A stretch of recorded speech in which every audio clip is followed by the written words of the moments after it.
What's going on out there, guys? It is Dustin here with FasterFunds Lending. We're coming with you with the third video in the BRRRR video series that we have going on here. Excuse me. And so that is going to be the second R, which is actually rent. So let's recap. The BRRRR process is we're buying that house. Remember, we need to buy that house at a discount.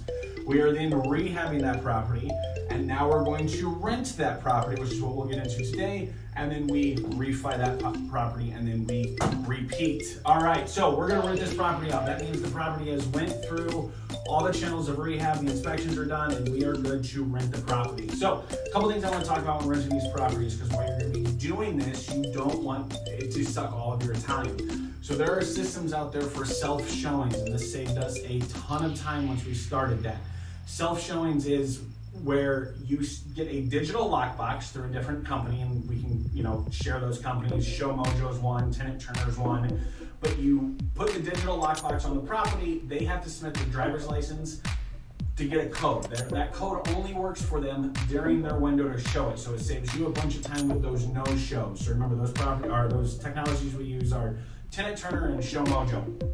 Second one, this is a big one, a huge one, is going to be qualifying tenants. Guys, to make this work, you have to make sure that you're qualifying these tenants. So that means you're going to need to do a credit check on them. Yes, you're going to need to do a background check. You're going to need to see their paycheck stubs. I would ask for references for their landlord they have now, plus the one before that. If they're not a great tenant, maybe the landlord now just wants to get rid of them. So you want to talk to the people before that and ask questions. Also, we recommend doing a home visit. Once they are approved and you want to move them in, go to the property they live in now. Do a visit, because how they're keeping that property is how they're going to keep yours. So remember, we need to qualify these tenants. Also, social media tells you a lot about people. Always go and check out these people on Facebook, their pictures, that kind of thing. See if these are the kind of people you want living in your property. So qualifying those tenants. The third one is make sure that you have a process in place when you're moving in these tenants. Walk the property with the tenants and show them some certain things. Show them the water shut off, because if there's a water leak in the house, you don't want them to call you, and then before you can get over there, the water's just spewing out everywhere. Show them where the water shut off is.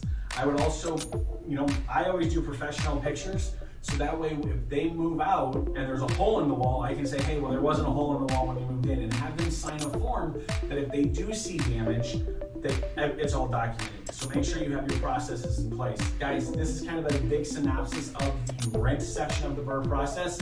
Things to remember is self-showings will save you a ton of time, qualifying tenants will save you a ton of headaches, as well as moving process. So that is the rent section, and we'll see you next time. Thanks, guys.